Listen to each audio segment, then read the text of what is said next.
Hi, I'm Sonia and welcome to Sophie Moments YouTube channel. In today's episode, we're going to talk about several things, and I have to say that most of them are based on super small epiphanies that I have been having in the past couple of weeks. It's like a different kind of strategy for achieving things, and I'm not talking about achieving extraordinary things.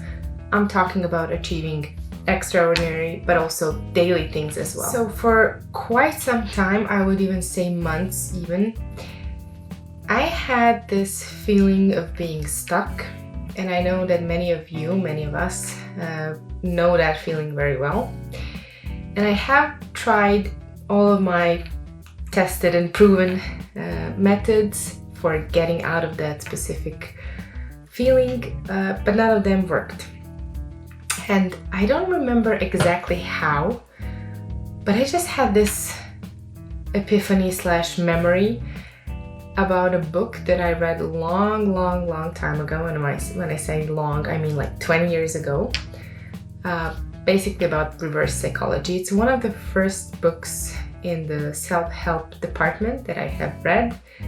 I don't remember the authors. I remember it was like a small book, and it had smileys on the cover of the book, and it was quite witty and funny, and it resonated perfectly with my sarcastic way of being and way of thinking. And I just had this idea how if I could just reverse the success, if I could have this reverse engineering to success, to successful achievement of a task that I have put in front of me, that will basically be it. And after a little bit of trial and error, I actually managed to get into that reverse engineering mode. And I will break that down for you because I think it's a very useful methodology, especially when you come into this feeling stuck, this feeling of stuckness and being stuck, and I hope it will help you. But not only that, I will actually explain to you another epiphany that I had, and it's about the devil in disguise, and devil in disguise being the opportunities that come along our way and we take with our hearts and souls and minds, and we dive deep, when in fact those opportunities are not actual opportunities but rather distractions. So reverse engineer your way to success. I believe that in a previous video that I recorded that not many of you have seen, luckily, I talked about, and I was in a very different emotional state, I would say. I talked about procrastination, and I was very judgmental of myself. And you know, it's something that we all encounter. I do believe that's a part of creative process as well, to have those periods where energy just feels super stale, and I think it's necessary for the completion of the creative process. And I think we actually read about it or learned about it in psychology.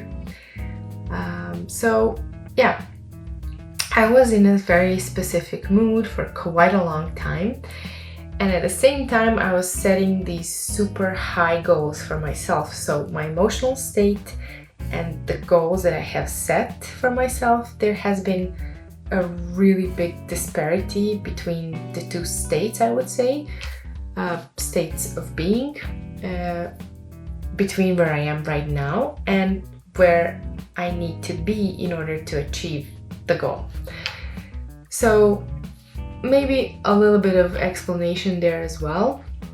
This is like a thesis, and the thesis is that our identity changes or needs to change if we want to make massive changes in our life.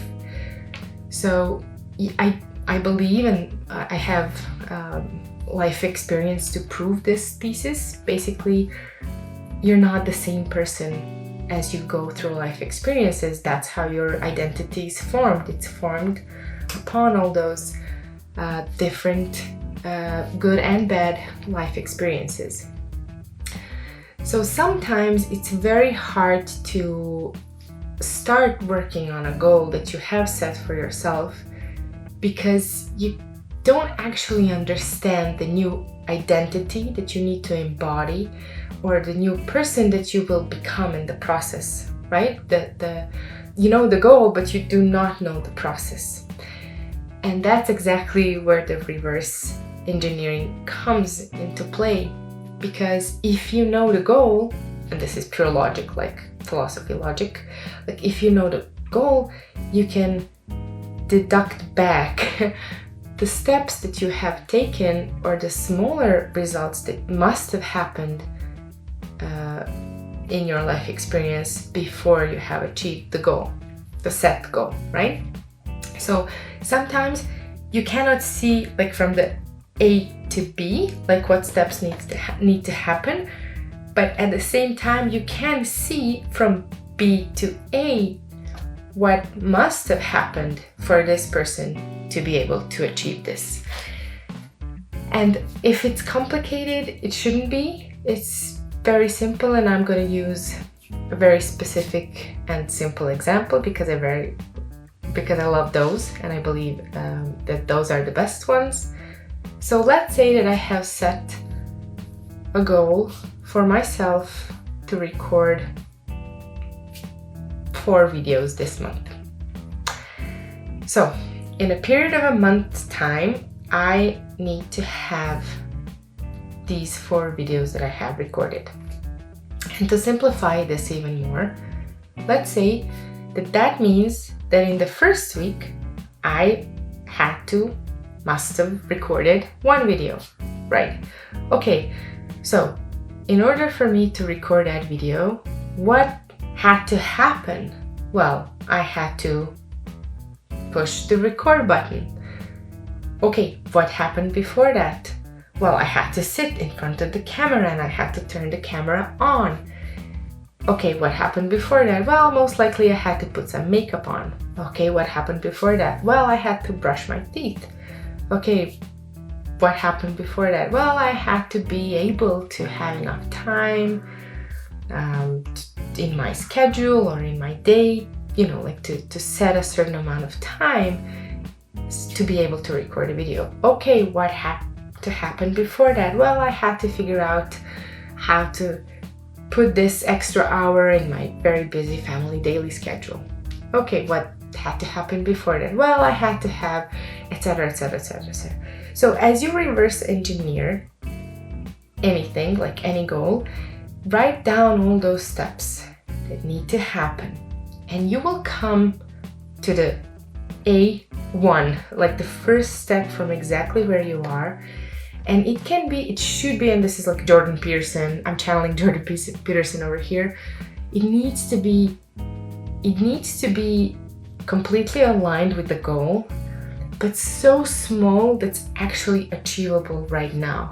Like it needs to be, okay, right now I need to do this.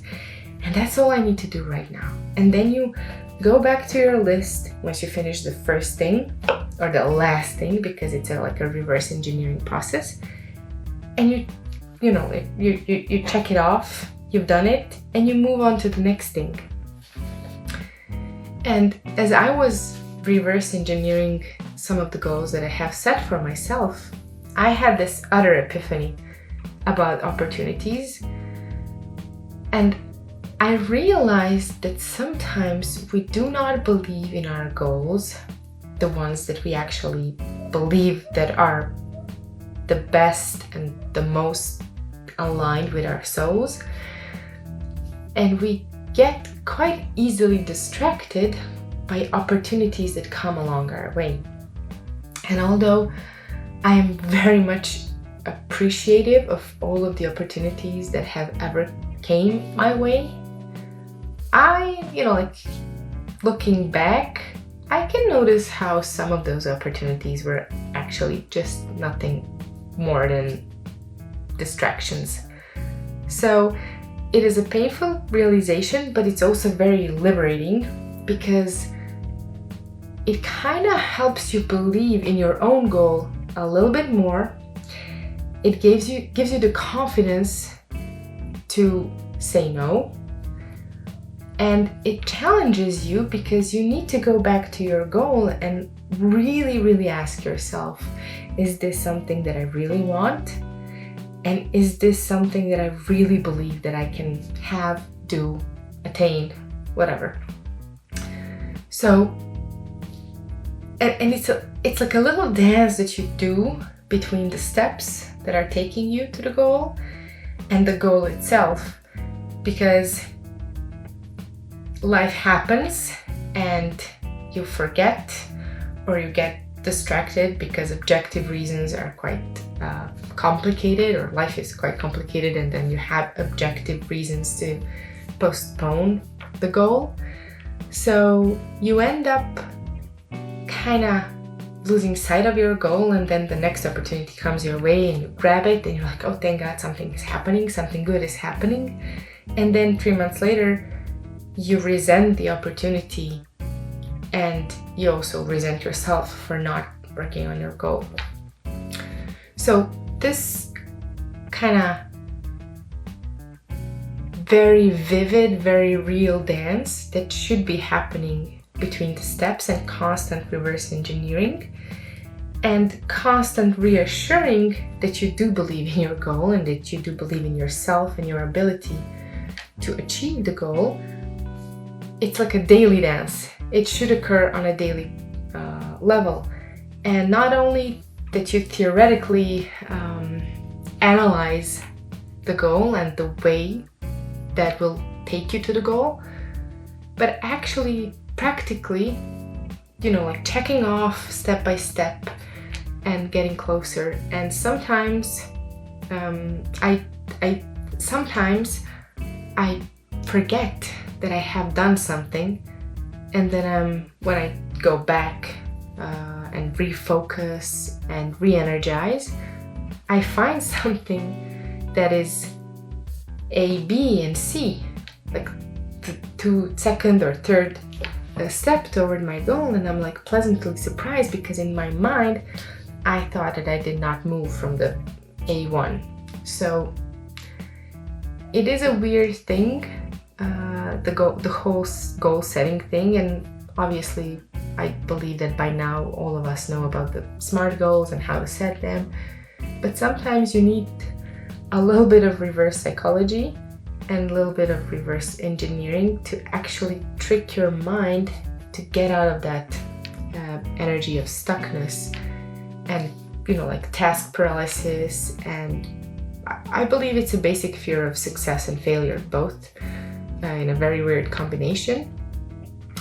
But at least in my case, this reverse engineering approach to goals and to success has been functioning quite well.